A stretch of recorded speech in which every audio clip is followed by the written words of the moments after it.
Hello friends, Rubik's কুকারিতে আপনাদের সকলকে স্বাগত জানিয়ে আজকে স্বাধীনতা দিবস, সেই উপলক্ষে একটা ত্রিরঙা রেসিপি বানিয়ে দেখাবো।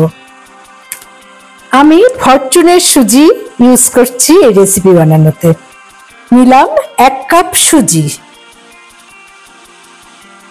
এবার সুজিটাকে 1 মিনিট ড্রাই রোস্ট করে নেব। গরম কড়াতে আমি সুজিটা ড্রাই রোস্ট করে নেব। শুকনো ভাজবো, কিন্তু ব্রাউন কালার করা চলবে না। এখানে 1 টেবিল স্পুন রিফাইন্ড অয়েল আমি অ্যাড করে দিলাম এবং 1 টিস্পুন লবণ অ্যাড করে 3 মিনিটের জন্য মিডিয়াম ফ্লেমে নেড়ে নিলাম। খুব বেশি ভাজা চলবে না।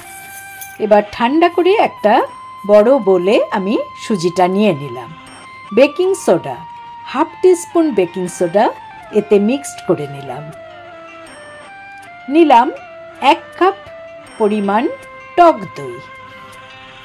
যতখানি সুজি ততখানি কি টক দই নিতে হবে এবং প্রয়োজন মতো সামান্য জল অ্যাড করা যেতে পারে। আমি এখানে 2 টেবিল স্পুন জল অ্যাড করে দিলাম। আবারও ভালো করে নেড়ে নিলাম। খুব স্মুথভাবে নেড়ে নিতে হবে এবং ঢাকা দিয়ে 20 মিনিট আমাকে রেখে দিতে হবে।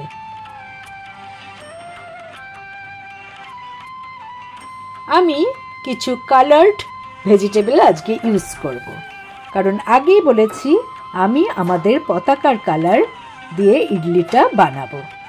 গেরুয়া রং করার জন্য আমি সামান্য গাজর, একটা টমেটো আর একটা ইয়েলো বেল পেপারের টুকরো নিয়েছি।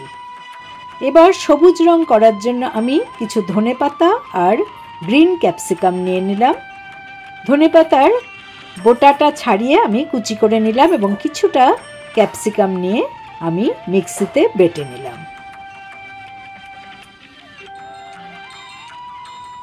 এবারে সাদা রং করার জন্য আমি কিছু ক্যাবেজের পাতা নিয়ে নিয়েছি, সেটাকেও কুচি করে নিচ্ছি।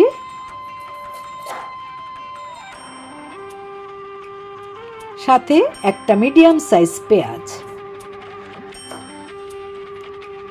সাদা কালার হয়ে গেল। এবার আমি 20 মিনিট বাদে সুজিটাকে 3 ভাগ করে কালারগুলো অ্যাড করব। তা প্রথম ভাগে আমি দিয়ে দিচ্ছি গেরুয়া কালার। আমি কোনো ফুড কালার ইউজ করিনি, আমি এই সবজিগুলো দিয়ে কালারগুলোকে নিয়ে আসছি।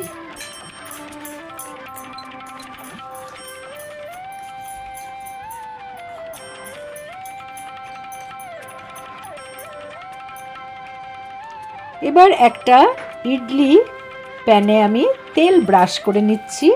এই ইডলি প্যানটা মাইক্রোওয়েভ প্রুফ, আপনারা চাইলে এমনি ইডলি প্যানেও সেম প্রসেসে করতে পারেন। আমি একটা করে কারি পাতা দিয়ে দিলাম, একটা করে কাজু দিয়ে দিলাম, 1/2 কাজু। এবারে গেরুয়া কালারের যে সুজি সেটা অ্যাড করে দিচ্ছি। তা গেরুয়া কালারটায় আমি সামান্য হলুদ মিক্সড করেছি।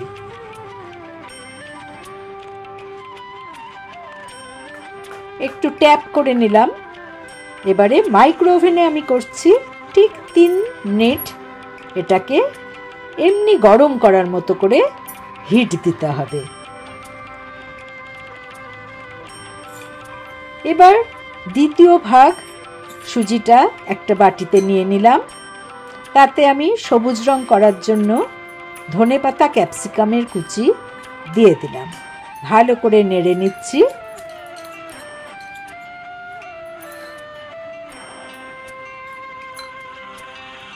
একইভাবে ইডলি প্যানে তেল ব্রাশ করে কারি পাতা দিয়ে দিলাম, 1/2 করে কাজু বাদাম দিয়ে দিচ্ছি।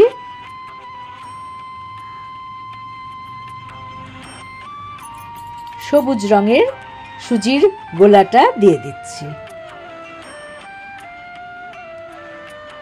1 টেবিল স্পুন ভরে ভরে আমি দিচ্ছি। একটু ট্যাপ করে নিয়ে এটাও আমি মাইক্রো ওভেনে রাখবো, কিন্তু তার আগে আমি গেরুয়া কালারের ইডলিটা বের করে নিলাম। দেখুন কত সুন্দর হয়েছে। আমি সবুজ কালারটা এবার ঢুকিয়ে দিচ্ছি। আবারও 3 মিনিট আমি হিট দিয়ে দিলাম। জাস্ট গরম করলেই চলবে, খাবার যেমন আমরা গরম করি সেভাবে 3 মিনিট গরম করলেই চলবে। শেষ ভাগের সুজির গোলাতে আমি এই পেঁয়াজ আর বাঁধাকপি মিশিয়ে নিচ্ছি। এটা সাদাই রাখবো। সাদা শান্তির প্রতীক, গেরুয়া ত্যাগের প্রতীক, সবুজ তারুণ্যের প্রতীক। তা এই গেরুয়া কালারের ইডলিগুলোকে প্রথমে আমি সাজিয়ে নিচ্ছি।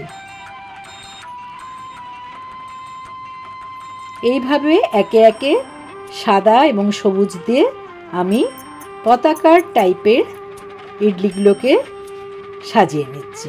আমি শেষবারে ইডলি প্যানে কারি পাতা, কাজু, তেল ব্রাশ করে দিয়ে দিলাম এবং সাদা রঙের যে সুজি সেটা দিয়ে ইডলি বানিয়ে নিলাম। ঠিক একই প্রসেসে মাইক্রোওভেনে 3 মিনিট। এই ইডলিগুলো খেতে কিন্তু অসম্ভব সফট হয় এবং খুবই ভালো লাগে।